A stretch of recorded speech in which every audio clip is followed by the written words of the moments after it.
Hi, my name is Joel Goldstein with Mr. Checkout, and the most frequently asked question that I receive is how to develop a path to market for a new product. When you're looking at a newer product, the biggest thing to remember is who is your customer, where are they located, and how are they looking to find your product. For example, one of our best products was a pickle line, and their best sales were in independent hardware stores. So if you trace that back, their best customer was a 40 to 60-year-old male, and that's who frequented those stores. So working backwards from who your customer is to where they're looking for your product is the best place to get started. The second way to really kind of grab somebody's attention is to maximize and hone in your in-store education component. What that means is when somebody's walking in a store and not specifically looking for the product, how do you grab their attention? How do you quickly tell them what the product is, how it operates, and why they should buy it over somebody else's? And how do you interrupt their flow from their traditional shopping path to purchase and pick up your product? So the biggest things that we've seen work are, number one, shelf talkers. Little tabs that stick out from the shelves that talk about your product or say, take a look at this new brand.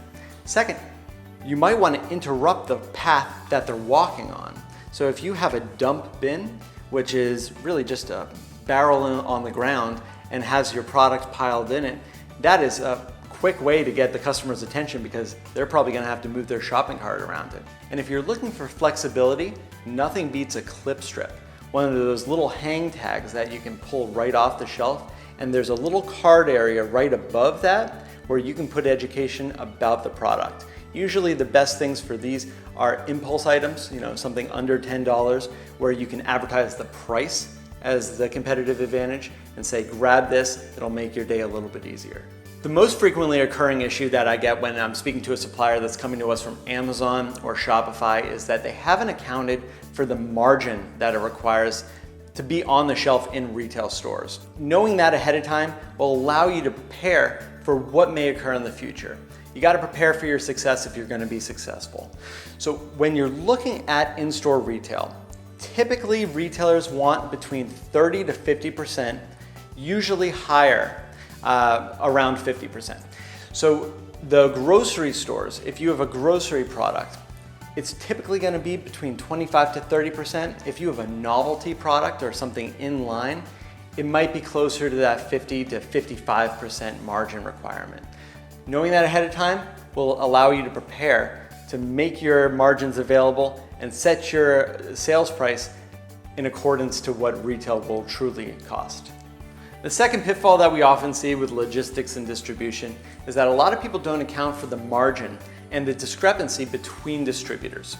On one side, there's a large wholesale distributor, and they take your product, they put it in a warehouse. However, you have to figure out how to get it into the store and merchandised on the shelves, which usually means hiring a merchandising company to do that and to verify that it's placed in the right spot and shelved properly. Second is a DSD distributor, a smaller jobber typically that purchases the product from you, usually a smaller quantity, but they purchase the product from you, they sell it into the store, they merchandise it in the store, and they make sure that it's displayed properly.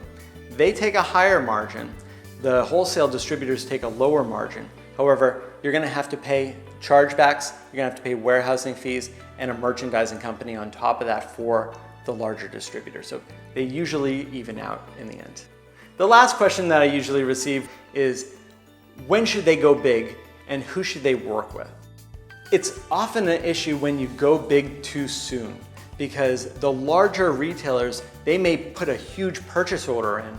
However, if the product doesn't sell out of the store, you may have to buy that product back and then pay to ship it back to you, and you'll get killed in the process. We've seen a lot of small businesses go out of business when they go too big too soon. Second is, should you hire a professional sales rep or an experienced sales broker? That's a double-edged sword. So you're giving up a lot of control. However, you might be accessing their connections and their experience.